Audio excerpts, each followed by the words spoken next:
I came back to Colorado 3 days after stepping off the USS Bonhomme Richard. After 7 months at sea, everything on land felt both familiar and strangely too quiet. I drove straight to the mountain cabin. My dad left me a place that always smelled like pine, wood smoke, and every memory of growing up. I told myself this trip was supposed to be rest, nothing more. 30 days of leave, time to breathe, time to feel normal again. But I should have known Shelby would show up the moment she heard I was home. I had barely unpacked one duffel bag when her SUV rolled up the gravel road like she owned the place. She climbed out wearing sunglasses even though it was cloudy, holding a latte in one hand and a smirk in the other. Shelby never arrived quietly. She needed an entrance, preferably one where she got to act like the main character of the family. "Well," she said, looking me up and down like an inspector evaluating damaged goods. "Look who finally crawled back from the ocean." "I just got in," I said. "Thought I'd enjoy the quiet." She stepped into the cabin without waiting to be invited. Shelby never waited. She scanned the room like she was shopping, her gaze lingering on every piece of furniture Dad built by hand. "You know," she said, "it's kind of funny. You Navy people think a uniform magically raises your status." She laughed in that condescending, light but sharp way she used on waiters and telemarketers. "It's cute, really. It's not about status," I said. "It's about doing my job." Shelby raised her eyebrows as if that answer proved something. "Sure, job, rank, medals, whatever helps you sleep, but out here? None of that means anything." She said it casually, but her eyes didn't move away from the cabin walls. I'd heard this tone before. She used it when we were teenagers, when I made varsity volleyball, and she didn't. When I got accepted into the ROTC scholarship, and she didn't make it past the first interview at her college. Shelby had always needed to twist the knife. If she didn't have something, she needed to believe that whatever I had wasn't worth much anyway. That insecurity didn't disappear as adults. It expanded. I went to the kitchen to make coffee for both of us, mostly so I didn't have to look directly at her face, while she examined my life like a home inspector preparing to fail me. Through the window, I saw her pacing the porch, talking loudly on her phone to someone about opportunities and market value. Her eyes kept drifting back to the cabin, as if she was calculating something. Dad used to joke about Shelby. "She wants everything, but she doesn't know what anything costs." I used to laugh. Now it didn't feel funny. That night, Mom suggested we all have dinner together, the way we used to, when Dad was alive. A rare moment of family unity. Or so she thought. At the restaurant with its wooden walls, elk antlers, and the same waitress who'd known us since middle school, I sat across from Shelby, watching her swirl her wine like she was preparing to give a TED Talk. She kept glancing at my uniform jacket draped over the chair. I wasn't wearing it, but its presence bothered her more than if I had walked in saluting strangers. When Mom went to the restroom, Shelby leaned in and whispered, "You do realize people don't actually care about Navy ranks, right? Lieutenant commander, or whatever. You're basically middle management in a costume." The air felt thinner. I stared at her for a second, unsure if she was trying to provoke me, or genuinely believed that insult made her powerful. "You know what's funny?" she continued. "You spend months floating around out there, and then you come home acting like you're above everyone. But you're still just you, a low-rank soldier with a fancy title." I didn't react. Not because it didn't sting, but because reacting would have meant she got exactly what she wanted. And a Navy officer never gives the enemy what they want, not even the enemy sitting across the table, sharing DNA. The waitress returned with our food. Shelby smiled sweetly at her, then dropped the sweetness the moment the waitress walked away. "You're lucky Dad left you that cabin," she said, cutting her steak a little too aggressively. "Some of us didn't get the same favoritism." There it was, the real motive hiding beneath all the mockery. I didn't respond, because the smartest move in that moment wasn't to win the fight, it was to let her believe I didn't see the fight coming. Shelby took my silence as weakness. It lit something in her eyes, something triumphant and hungry. She finished her wine in one long swallow, wiped her mouth, and whispered, "You don't deserve that house." and deep down, you know it. That was the moment the entire atmosphere shifted. Not on the surface, our forks still clinked, our mother still smiled when she returned, but somewhere underneath, something old and ugly had cracked open. If you have ever been in an uncomfortable family situation like this, leave a comment. And if you like family revenge stories and military dramas like this, you can subscribe to the channel so you don't miss the next video. Shelby sat back in her chair, studying me with a look I had never seen before, not jealousy, not irritation, but calculation, like she was lining up the next move in a game she thought she could win. And the way her eyes drifted to my cabin keys sitting near my plate made something inside me go still, like wind stopping before a storm. But she didn't know I'd spent years in the Navy learning to sense threats before they surface. She didn't know I could feel a battle building even in the middle of dinner. She didn't know I'd already noticed. The next morning, I woke with the sense that someone had been staring at me in my sleep. A heaviness sat in the air, not paranoia, just instinct, the kind that sharpens after months at sea, where one wrong assumption can get people hurt. I pushed the curtain aside and saw Shelby's SUV parked on the shoulder of the road again, angled like she'd turned in quickly. She wasn't inside it, she wasn't anywhere in sight. Whatever she'd come for, she already took. I stepped outside, letting the cold mountain air clear my head, and walked toward town for coffee. The cabin road was quiet, but the minute I reached the general store, the energy shifted, conversations paused. People glanced at me with that mixture of sympathy and curiosity I'd seen before, right after deployments, right after funerals, right after rumors start brewing. "Morning, Lieutenant," Mr. Halver said from behind the counter. He'd known our family for decades, and he'd never called me Lieutenant a day in his life. "You, doing okay?" "I'm fine," I said. "Why?" He hesitated. "Just heard you might have been having a tough time since getting back. You know, stress, exhaustion, some folks thought maybe you weren't sleeping." My jaw tightened. "Who told you that?" He blinked, as if realizing he'd stepped into something messy. "I don't want to get involved in family matters. Just making sure you're all right." Family matters. There it was, the phrase small towns used when they didn't want to say the word drama too loudly. On the walk back, two people asked if I needed anything. Another offered to help keep an eye on the cabin, just in case I felt overwhelmed. None of this was normal. None of it came from nowhere. Shelby had been busy. When I got home, Mom's car was already in the driveway. She stepped out with a worried expression that didn't match the bright scarf she wore. "Nora," she said, pulling off her gloves with a nervous tug, "can we talk inside?" She followed me into the living room and didn't bother with tea or small talk. "Your sister says you haven't been yourself. She's worried, and honestly, so am I." I sat down slowly. "What did she tell you?" "That you barely slept on deployment. That you've been waking up disoriented. She said the Navy pushes people too hard, and that you might need someone around to help you manage things for a while." "Manage what?" Mom fidgeted with the hem of her jacket. "Finances, paperwork, the cabin." There it was, the first crack, widening. "She said I need someone to manage my cabin?" I asked. Mom swallowed. "She said you might make rash decisions, or forget important things." I stared at her, an icy calm settling over me. "Do you believe her?" "I don't know what to believe," Mom whispered. "You always seem so strong when you're in uniform, but you bottle everything.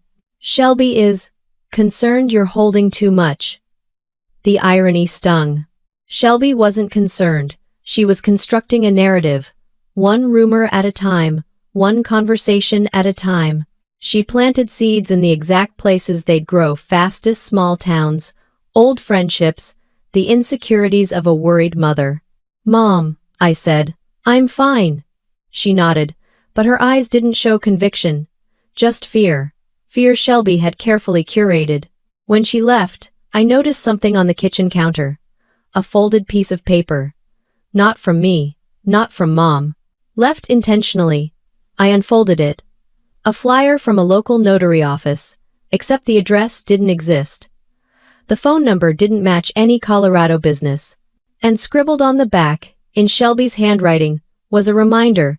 Ask Nora to sign tax paperwork. Tax paperwork. That was the hook she had used last time, and she intended to use it again. I sat down at the table Dad built, ran my fingers over the small scratches he carved when he couldn't find a screwdriver, and let the reality settle.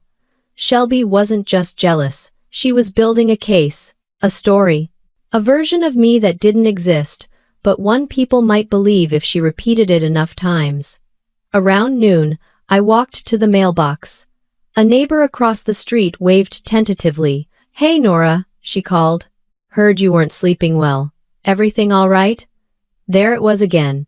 Everywhere I turned, Shelby's voice echoed through someone else's mouth. On the way back inside, my phone buzzed. "Shelby, Mom talked to you, right? Good, I just want what's best. Call me." I didn't respond.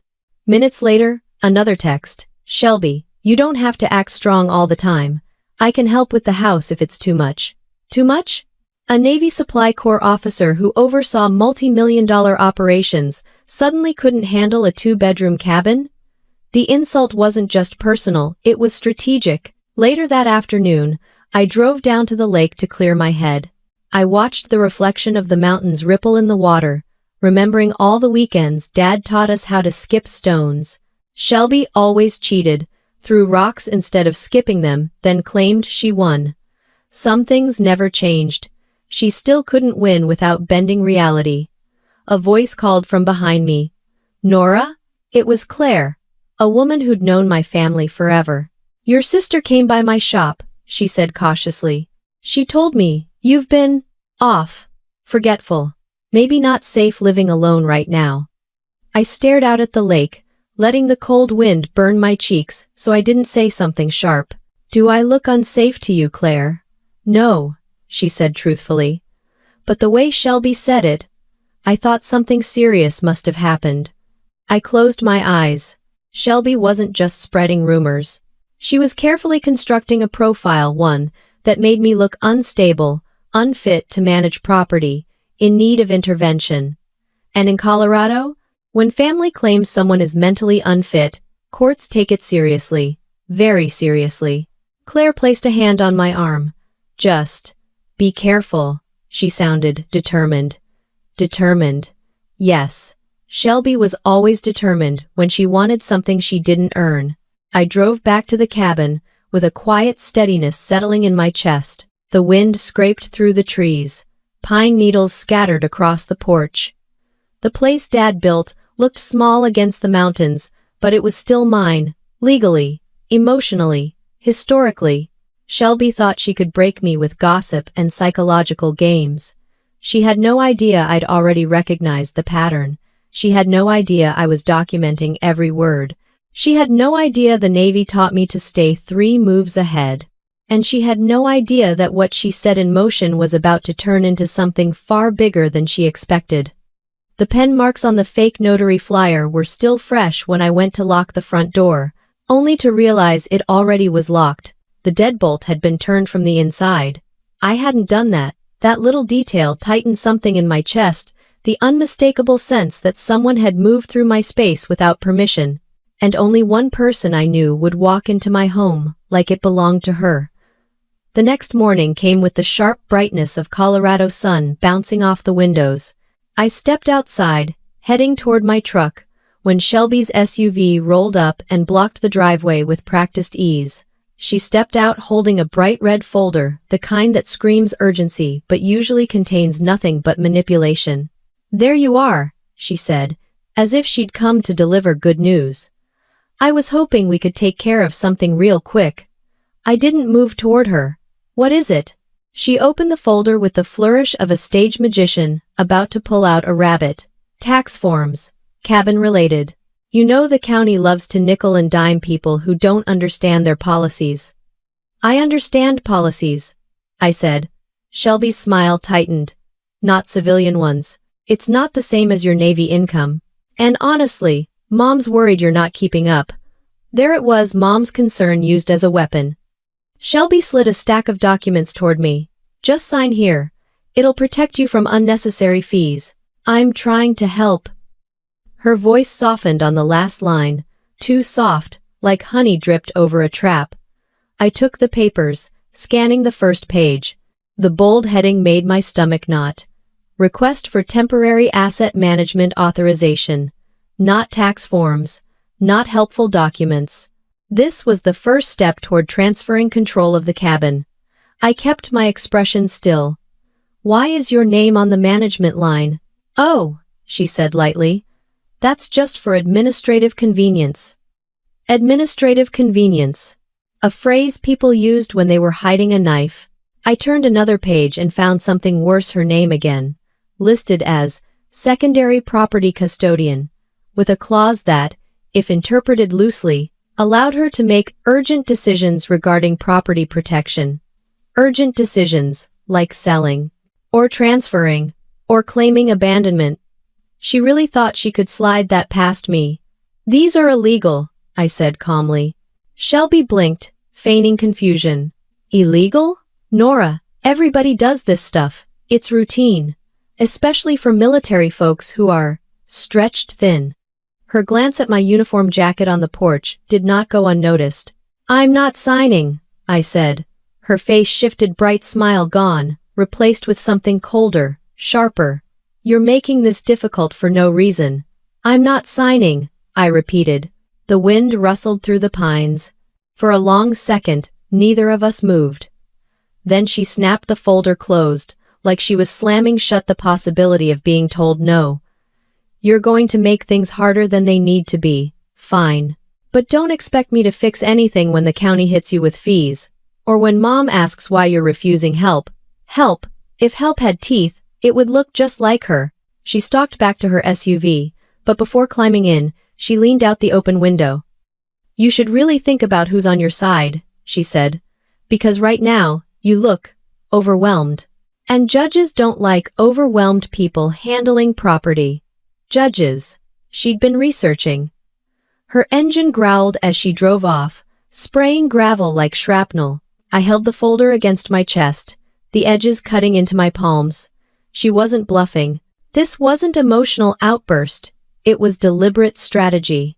Inside the cabin, I laid the papers flat on the kitchen table and photographed every page.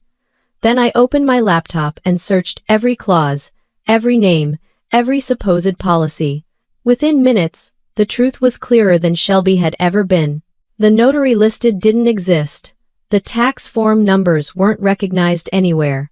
The document templates were downloaded from an online legal form generator, altered with sloppy cut and paste edits. This wasn't incompetence. It was fraud. The phone rang. My civilian lawyer's name flashed across the screen. I looked into that LLC you emailed me about, he said. Shelby did create it. 2 weeks ago. She listed herself as the sole manager. My throat tightened. What's the purpose? That's the interesting part, he said. The LLC doesn't do anything. No assets, no business description. But the name implies a family holdings company. If she can convince anyone you're not mentally capable of handling the cabin, she could petition the court to move the property under the LLC's management. Meaning, her management. Exactly.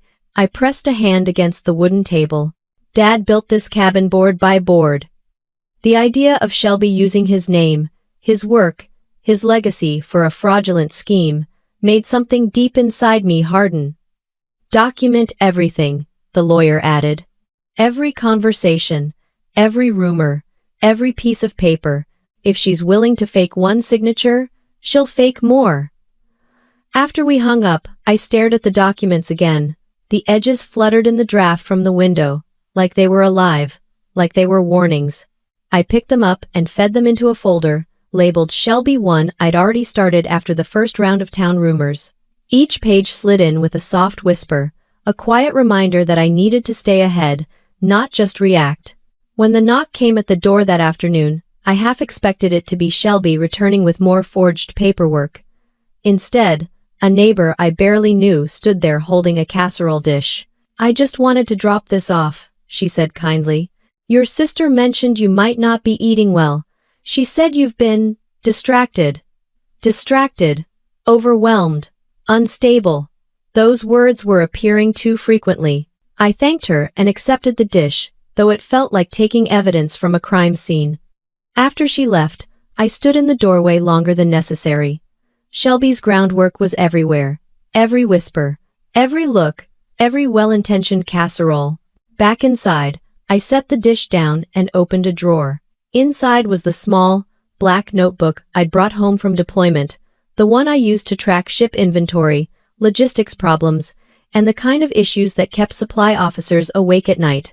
I turned to a clean page and wrote 2 words at the top. Pattern analysis. Then I listed everything she'd done, 1 line at a time, methodical, precise, the way the Navy taught me. The more I wrote, the more the pattern became undeniable. Shelby was preparing for something bigger. And the way her plan was building, she wasn't planning to wait very long. The notes in my black deployment notebook were still open on the table when I reached for my phone and turned on the voice recorder. Not because anyone was in the room, but because documenting had become second nature the moment I recognized Shelby's pattern.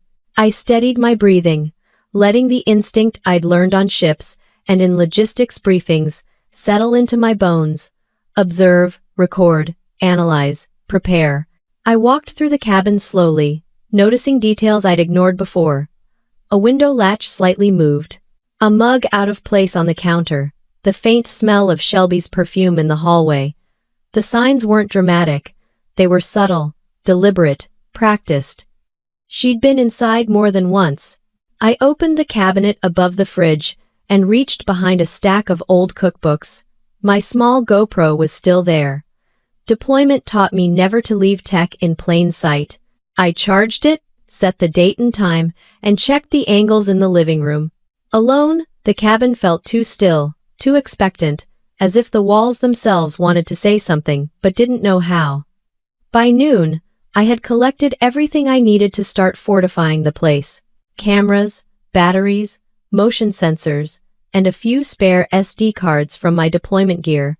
I spent hours adjusting placement, making sure each camera blended into the corners or shadows, catching the entry points, the porch, the windows, and the hallway. Not dramatic spy work, just quiet, strategic placement. The kind that catches people doing exactly what they didn't think they were being watched doing. While the last camera synced, my phone buzzed.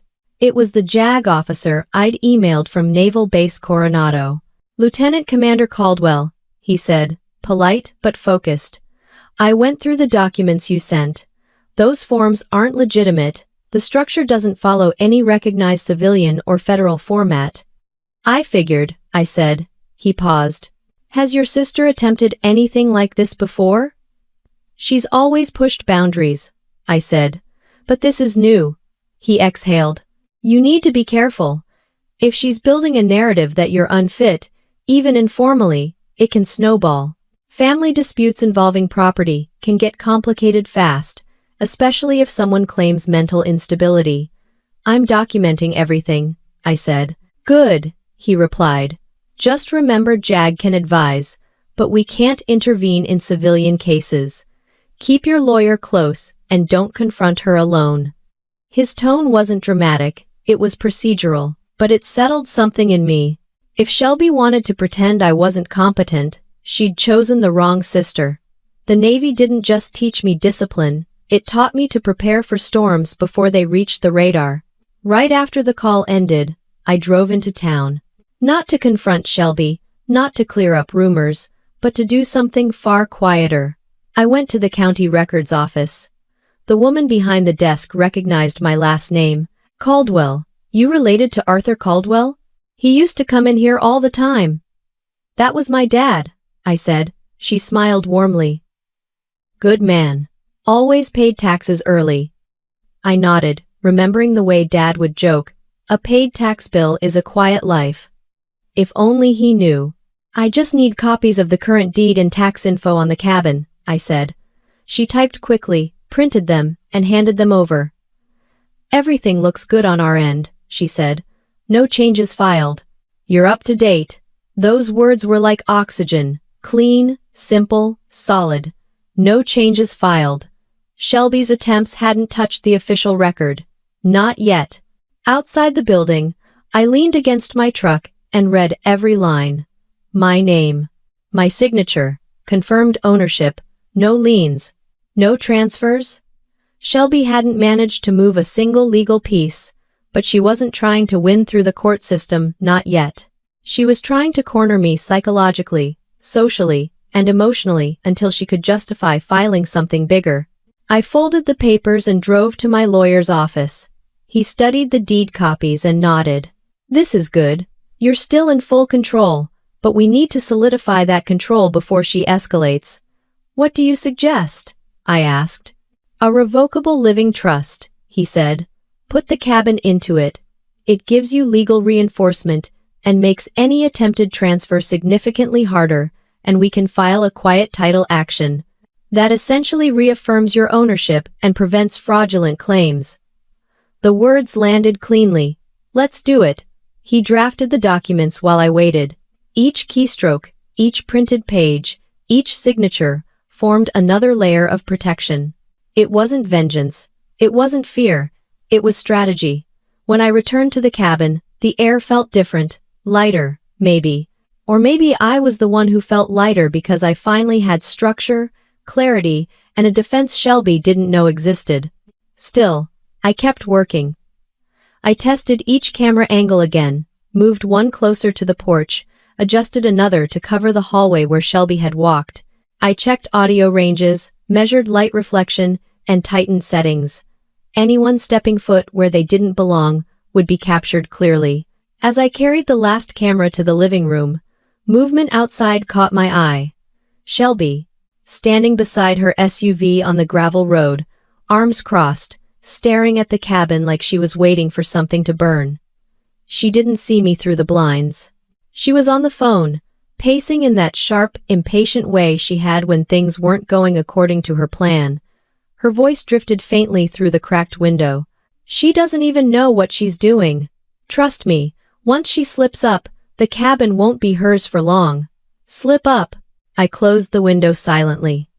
Maybe Shelby believed she was the one setting the trap. Maybe she thought I was still the sister who let insults slide, who kept the peace, who stayed quiet.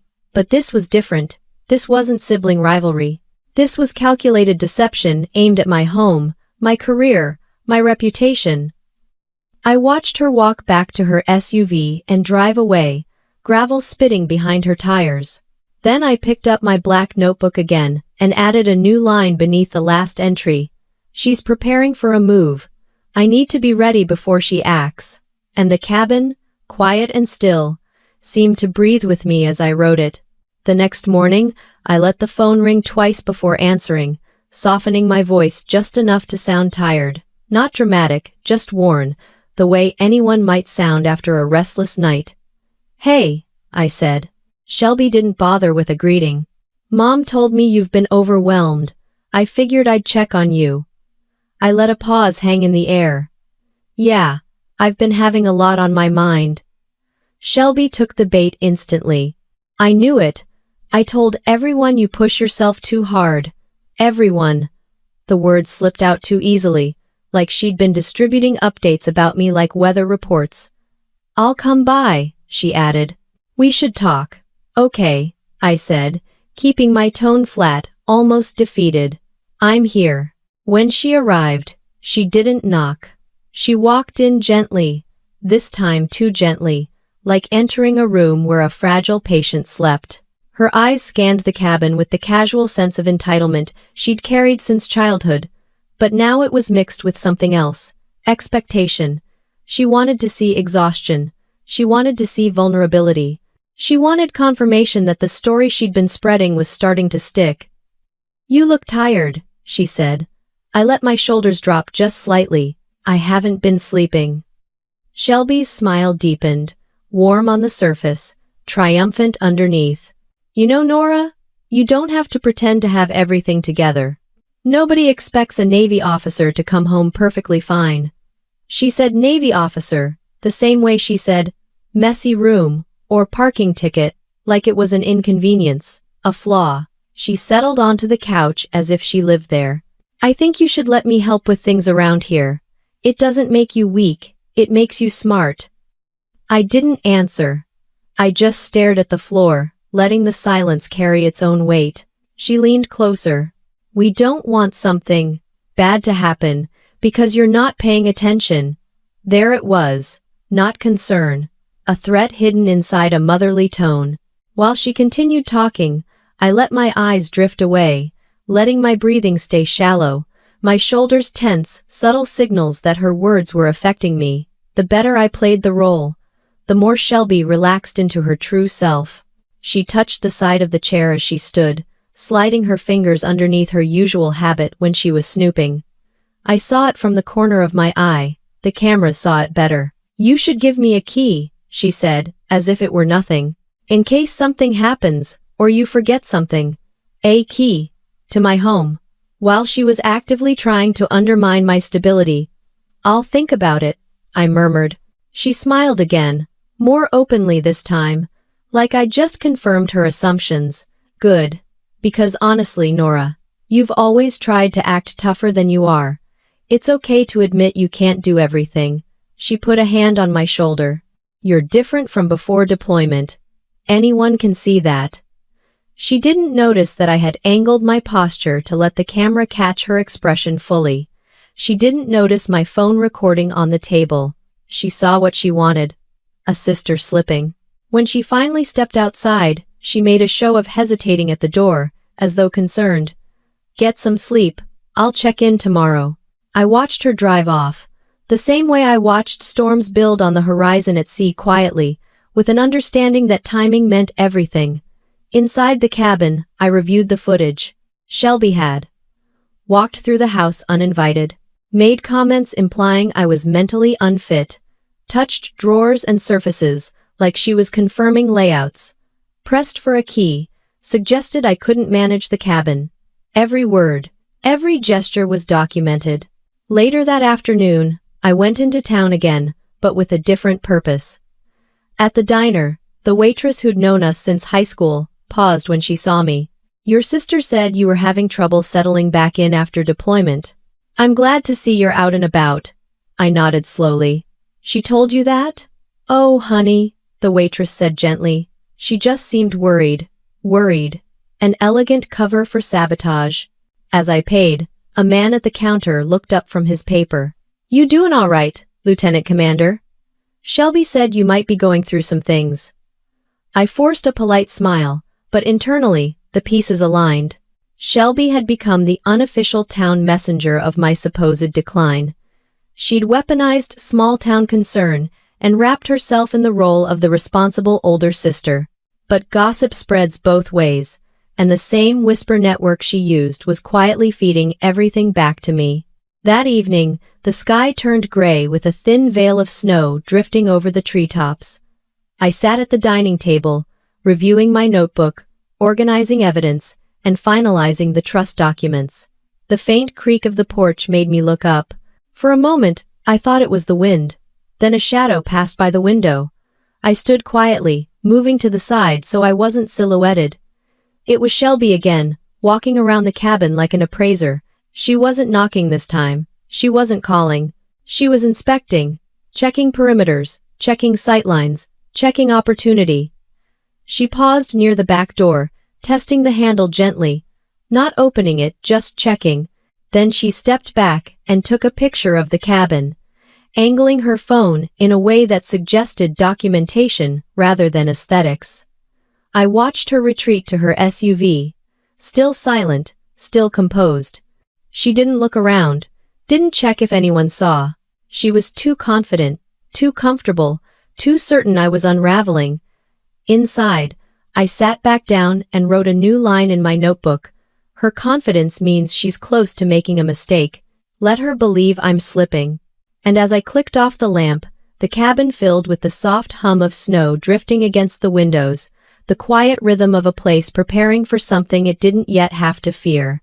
Snow tapped against the windows through the early hours, a quiet rhythm that slipped into the room as I stood over the kitchen counter, reviewing the papers Shelby had left behind.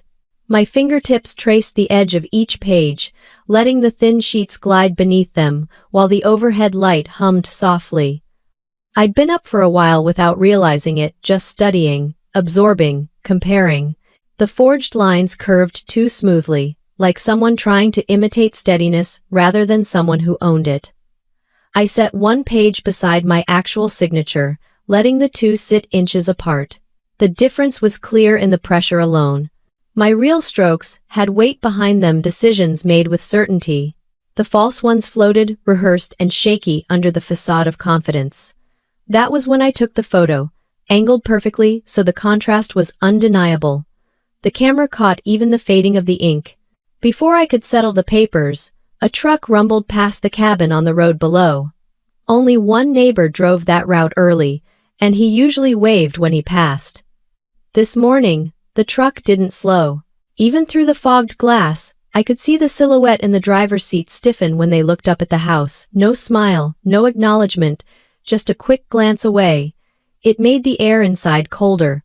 I folded the documents carefully and slipped them into my folder marked Incidents.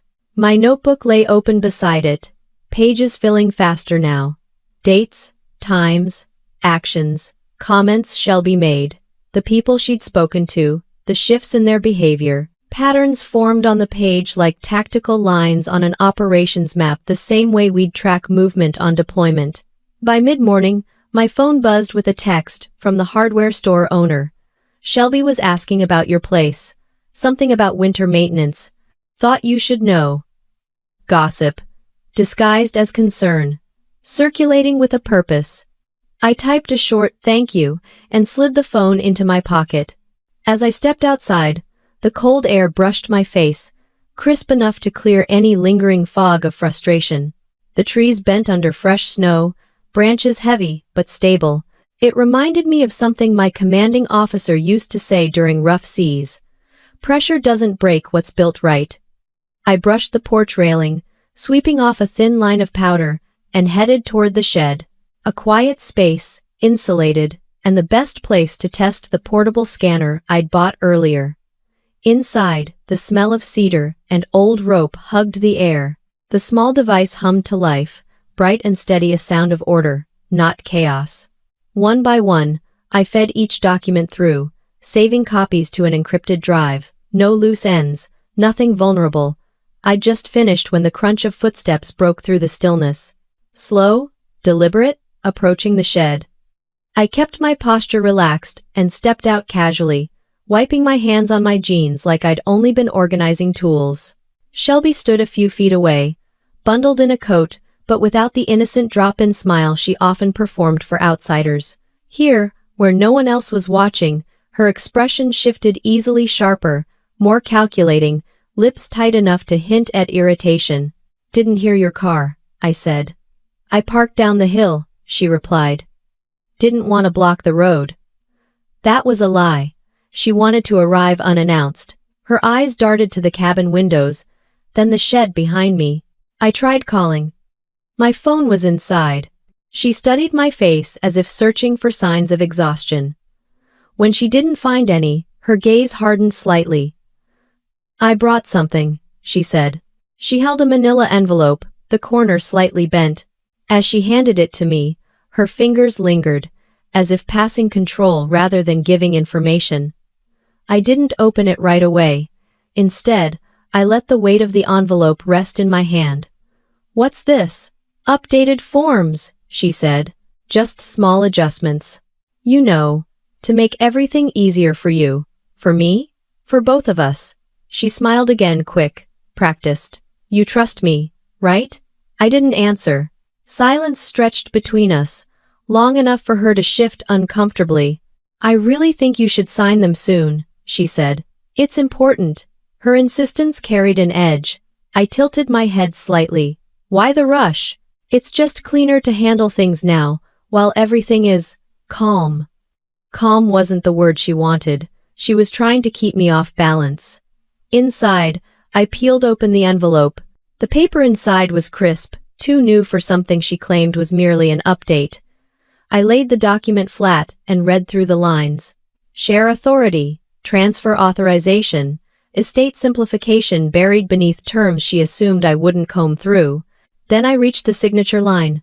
My name, already signed, dated for the day before. Heat rose slowly under my skin, not anger confirmation. I lifted the page and angled it toward the window. The signature bled slightly, as if drawn with hesitation. Not mine, not even close. Shelby, I said, keeping my voice even. Why is my name already signed here? Her face froze, only for a fraction of a second, but I'd spent my career studying micro-reactions. It was enough. That's just probably a draft, she said quickly. Just an example. I printed the wrong copy. A draft with my signature? She swallowed, forced a laugh, waved her hand like it was nothing. These firms use templates sometimes. It's not serious. I stepped back slightly, giving her space to keep speaking. Space she filled with more tangled excuses. While she talked, I watched her eyes flick toward the folder on my kitchen counter through the window, my notebook lying beside it. She wanted to know what I had, what I'd seen, what I suspected. Her voice thinned as she continued explaining, her words floating without meaning. She wasn't talking to clarify. She was talking to distract. You can leave this with me, I said finally. I'll review it. She hesitated. Actually, I should take it back. It's not the version I meant to bring. She reached for it. I didn't move. Leave it, I said gently, but firmly. Her eyes narrowed, a flicker of fear replacing the arrogance she usually wore around me. She let her hand drop. Fine, she said, but you need to trust me. I held her gaze. Do I? Her jaw tightened. You're making this harder than it has to be. She said it like a warning.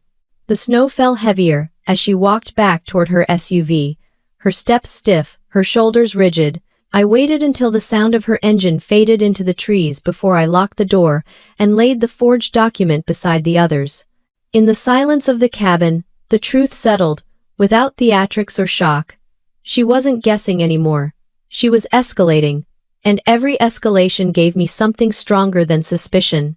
Evidence.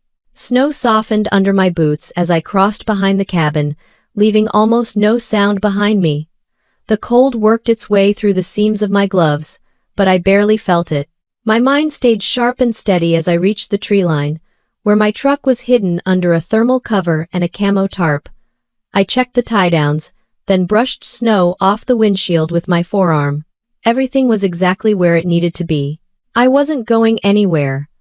But Shelby needed to believe I was. By the time I walked back inside, the dim morning light had turned the cabin windows into pale rectangles. I moved through the kitchen quietly, pulling out the phone I kept for civilian calls. My thumb hovered only a second before dialing. Hey, I said when Shelby answered. I'm heading down to stay with a friend for a few days. I think the quiet has gotten to me. A beat of silence. Really? She asked, too quickly. You're leaving today? Yeah. Just need a change of scenery. I'll be back midweek. She made a soft, caring noise, something halfway between sympathy and victory. That's good. You should rest. Take your time. I thanked her and ended the call. Her reaction told me everything. I spent the next hour preparing the cabin.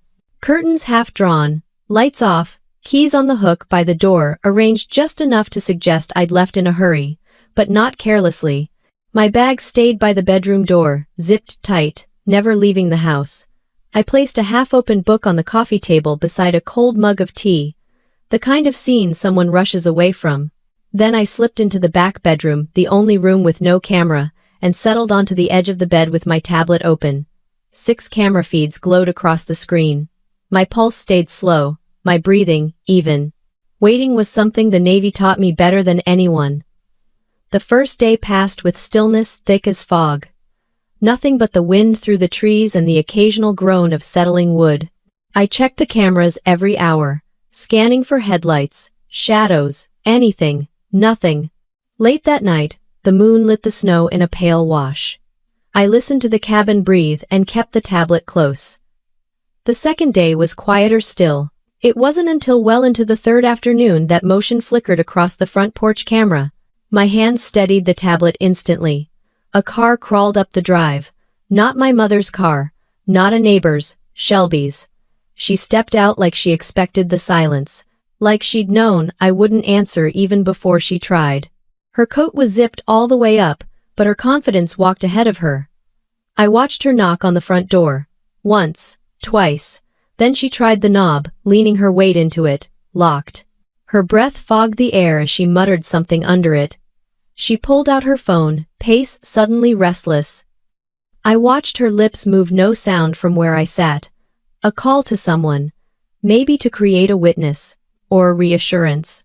After a minute, she hung up, circled to the side of the house, and checked a window. Camera 3 caught her expression perfectly. Frustration, calculation, a glance over her shoulder. Then she walked to the garden shed. My breath didn't move as she bent down behind the stacked planters and pulled something from the snow. The fake rock, the one holding my spare key. She hadn't guessed where it was. She already knew. She slid the key into the lock, twisting it with the confidence of someone entering her own home. The door opened. She stepped inside. My screen filled with the living room camera. Shelby, standing just inside the doorway. Scanning. Absorbing. Judging. She walked to the mantel, touched framed photos, flipped one face down. Her voice came through the microphone clearly. She won't need any of this. My fingers curled around the tablet. She walked into the kitchen next. Opened drawers. Checked cabinets. She wasn't searching, she was inspecting territory, cataloging belongings, confirming layouts, testing her future. She took photos of the room, then the hall, then the living room. Her footsteps were crisp enough on the floorboards that the microphone captured them like small strikes. "This'll sell fast," she said. Sell. She wasn't even planning to keep it. She checked the mail on the table, picked up an envelope and read it, smirking. Still paying her own bills. Not for long. Each word landed in the room with the weight of something she believed she'd earned. She walked toward the back of the cabin, then paused, seemed to reconsider, and returned to the living room. She placed her hands on her hips, looking around with a satisfaction that made the air around her feel tainted. She thought she'd already won. Her last words before she left the house were quiet, but the microphone caught them anyway. "She's slipping.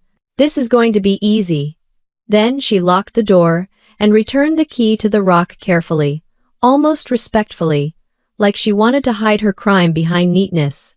Everything had been recorded. When her car eased back down the driveway, I finally inhaled deeply, letting the tension roll off my shoulders. The evidence was more than solid, it was devastating. I sent the footage to my lawyer with one message. She entered the house. Everything is recorded.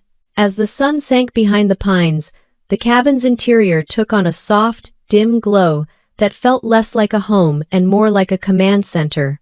I reviewed the footage again, noting timestamps, expressions, every careless admission. Her confidence had removed her caution. Her arrogance had removed her disguise. And the evidence she didn't know she'd given me filled the room with a quiet strength I hadn't felt in weeks. Outside, the wind shifted through the trees, sending a swirl of snow across the porch. I watched it drift, settling in soft layers over the footprints she'd left behind. Footprints that would soon disappear under the next storm. But her mistakes wouldn't. The cabin was still dark when the vibration on my nightstand stirred me awake. Not the soft buzz of a text, the sharp, urgent rhythm of an automated alert. I opened my eyes instantly. Every sense switching on the way it had in countless barracks and deployment nights. The security app flashed across my screen. Motion detected. Driveway. 5:02 a.m. I reached for the tablet beside the lamp and tapped the porch camera feed. Headlights washed over the snow-covered gravel like a silent tide. First one set. Then another.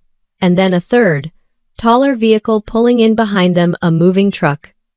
My breath settled low and controlled. So, Shelby wasn't waiting anymore. I slipped from the bed, the wooden floor cool under my feet, and wrapped my robe around me. In the stillness, I could hear the distant rumble of engines idling and the sharp scrape of heavy boots on ice.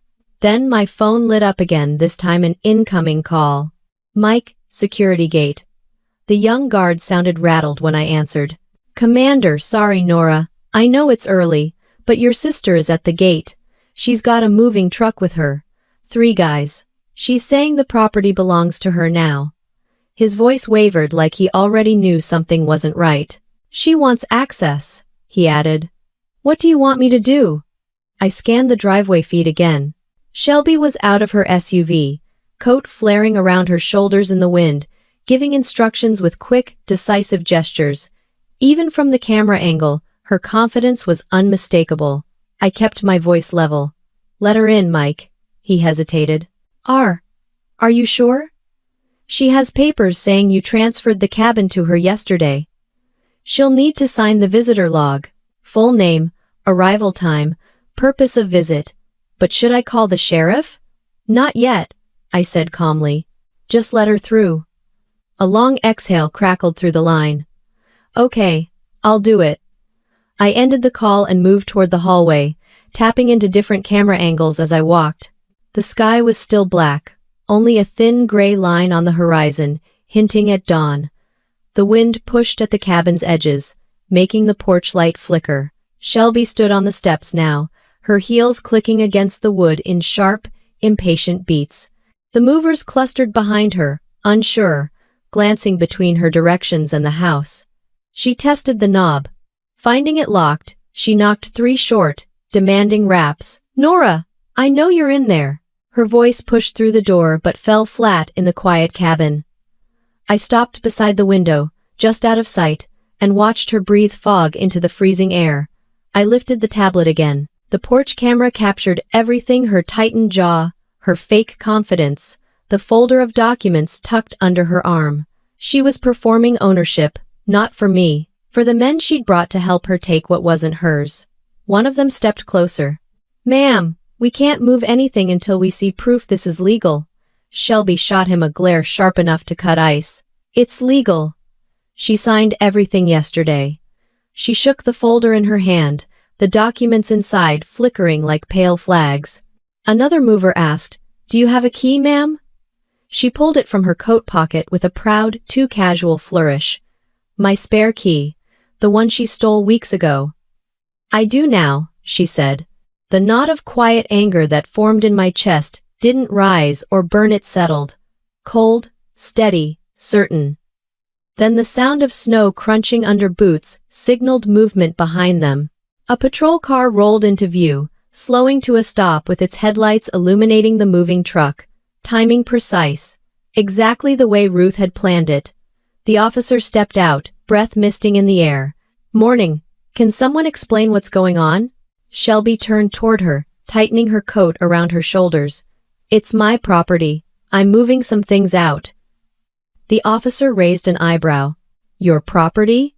Records show it belongs to Commander Hayes. That's outdated, Shelby said quickly. She transferred it to me. Do you have documentation? Shelby thrust the folder at her. Right here. While she talked, the porch camera caught every twitch of her expression, every lie delivered with too much confidence, every breath fogging against the icy dawn. The officer skimmed the papers, flipping back and forth. Her expression didn't change, but her voice did. Ma'am, this notary stamp is invalid, and the county's database shows a sealed trust holding this property. That means no transfer has been approved. Shelby's face went pale beneath the porch light. That's impossible. Did the owner sign this? The officer asked. Yes, Shelby snapped. She did. She just doesn't remember. My hand tightened around the tablet. That was enough. I walked to the front door and turned the lock with a slow click. The cold air rushed inside the moment I opened it. Shelby spun toward me, eyes wide, her posture collapsing inward as she realized what she was seeing. Nora? Her voice cracked. You're supposed to be gone. I stepped forward, calm and steady in the slicing morning cold. Gone where, Shelby? The movers backed away. The officer looked between us. This is my home, I said. I never signed anything you brought me. Shelby's face twisted. You're confused. No, I answered gently. I'm not confused about anything. And I let her see the tablet in my hand, the live camera feed still glowing. Her breath hitched. The officer turned to Shelby again, voice firmer. Ma'am, I need you to step aside. You're attempting to remove property without permission, and these documents appear fraudulent. Shelby reached for the folder as if grabbing it back could undo it all. No, no. You don't understand, I was helping her. She's not stable since deployment. The officer looked at me. Commander, are you stable enough to answer for yourself? I held her gaze. Very. In the soft glow of the rising sun, a faint line of gold spread across the snow. Shelby's breath trembled as the officer called for backup. The movers retreating into the cold, the morning air growing brighter, clearer, sharper around us. Shelby didn't notice the snowfall easing or the light creeping across the ridge. She only noticed the truth settling over the porch, the truth she never planned for. Her certainty was gone, her grip on the whole situation slipping like frost under a warm palm. The cold air clung to my skin as the officer stepped a little closer to Shelby, her voice steady but unmistakably firmer than before. The snow under their boots cracked like breaking glass in the morning quiet. The moving guys had already taken several cautious steps back, each of them clearly wanting no part in whatever this was turning into. Shelby looked from them to the officer, then to me, her expression flickering between indignation and panic. I don't understand why you're treating me like a criminal, she insisted, her arms folding tightly across her chest. This is a family matter. The officer didn't blink. Ma'am, fraudulent documents and unauthorized entry are not family matters, they're criminal offenses. The statement hung in the icy air. A gust of wind pressed against my robe, but my posture stayed straight, grounded. I'd been in colder, harsher places than this porch. Shelby pointed sharply at me. She told me I could handle things while she was gone. You're blowing this out of proportion. I stepped down one porch step, the wood groaning beneath me. I didn't give you permission to enter my home, Shelby. And I certainly didn't give you permission to take anything. She laughed once, a forced, brittle sound. You're confused. You always get like this. You come back from deployment and think. The officer raised a hand. Ma'am, enough. You need to stop talking. Shelby's jaw snapped shut, but her eyes flashed with resentment. Another car pulled into the driveway, a sleek silver sedan gliding over the snow, slowing to a stop behind the patrol vehicle. The door opened, and Ruth stepped out, suitcase in hand, her face calm and resolute. She walked toward us with that lawyer's gait measured, unbothered, and armed with something sharper than any weapon Shelby expected. Morning, Commander, she said, giving me a brief nod before turning to the officer. I understand we have a situation. Shelby rolled her eyes. Oh, wonderful. You brought your lawyer. Ruth didn't even look at her. She handed the officer a leather-bound folder.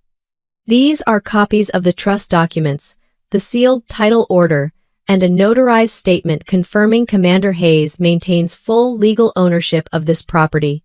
The officer took the folder, scanning the top pages. Everything matches what we saw on the county database, Ruth continued, her voice steady but edged with precision. Additionally, I've included screenshots and photographs of forged signatures that have been circulating under my client's name. She tilted her head toward Shelby. All traced, all invalid, all felonies. You're twisting everything, Shelby snapped, her cheeks reddening. I didn't forge anything. Those papers were, you submitted a signature that matches none of Commander Hayes's verified records, Ruth said, and the notary listed on your documents does not exist in the state of Colorado. That is textbook fraud. The movers exchanged looks behind Shelby, shifting uncomfortably. One cleared his throat. Ma'am, we didn't know.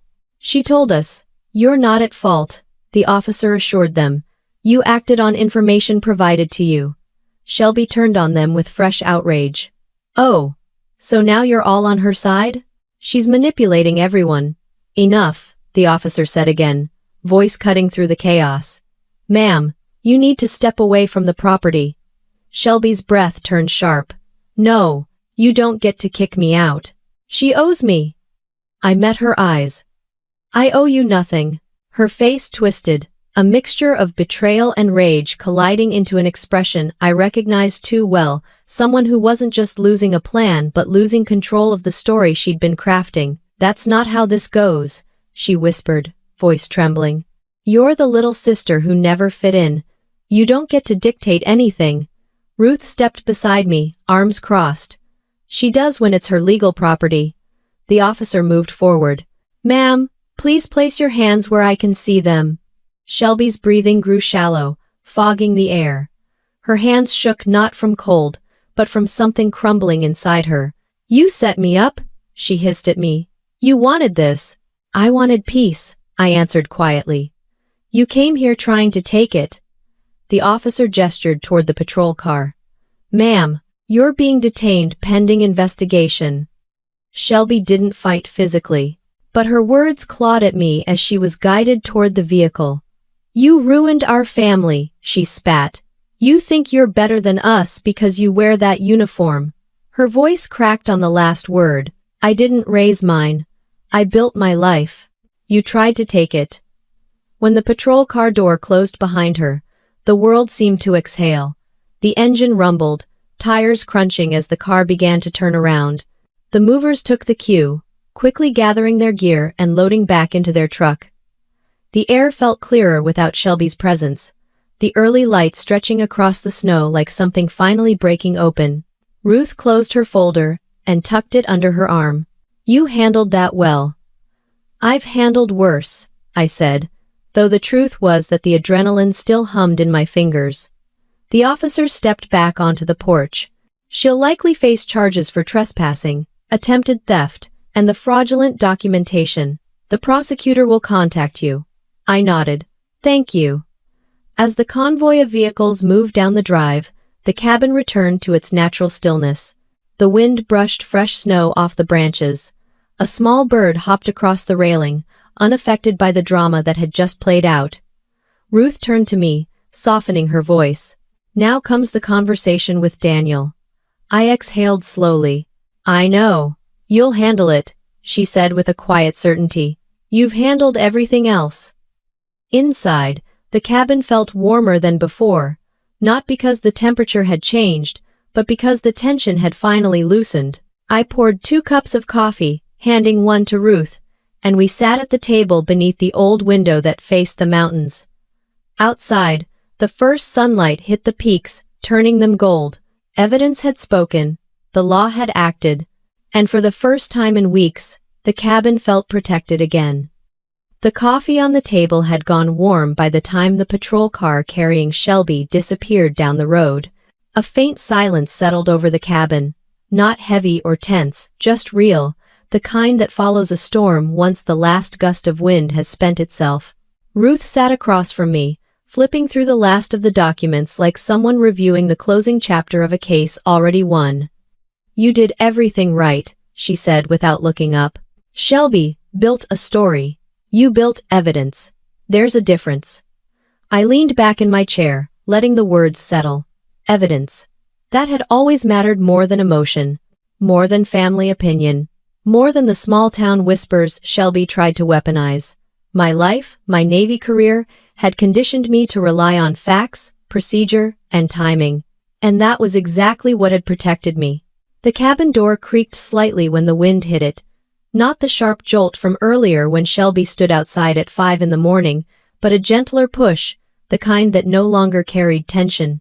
I should call my mother, I said, though my voice didn't carry much urgency. You should, Ruth replied, closing the folder with a soft thud. But give yourself a minute first. I did. I let the quiet linger. Let the weight of everything sink beneath the surface of something steadier. The mountains outside stretched toward the rising sun, each peak edged with gold. The day looked strangely calm for the amount of chaos it had begun with. When I finally picked up the phone, my mother answered immediately. Nora? What happened? The sheriff's office called me. There was fear in her voice, fear I hadn't heard since I deployed the first time. Fear that something irreversible had happened between her daughters. She tried to take the cabin, I said plainly. They found fraudulent papers. She entered the house without permission. My mother's breath caught, a quiet, broken sound. I knew she was struggling, but I didn't know it was this. She wasn't struggling, I said, not harshly, just truthfully. She was planning. Silence stretched between us. A real silence, a painful one. My mother wasn't naive, but she had always believed family conflict could be softened with time, patience, holidays, and small efforts. Today had proved otherwise. "I'm coming up," she finally said. "No," I answered. "Not today. Get some rest. Let things settle." Another long pause. Then quietly, "I'm sorry, sweetheart. I should have listened earlier. You didn't know. But I did." When the call ended, Ruth gathered her bag and files. "I'll follow up with the district attorney," she said. "They'll likely push this case quickly. Fraud connected to real property is something they take seriously." I walked her to the porch, the boards creaking with familiar sound. She paused before getting into her car. "You're not alone in this," she added, her voice softer than before. "You didn't retaliate, you protected what was yours. That's what the law respects." The tires rolled over the snow-covered gravel, heading down the hill. When the sound faded into the quiet of the pines, I stood for a moment, breathing in air so cold it pinched my lungs. It grounded me, reminded me that I was still here, still standing on land I had protected with both strategy and restraint. Inside, the cabin held a different presence. Not fear, not violation, something stronger: ownership reclaimed. I made the rounds again, checking each camera angle out of habit. Each feed showed a calm, empty exterior. The moving truck tire tracks were already fading under new snowfall.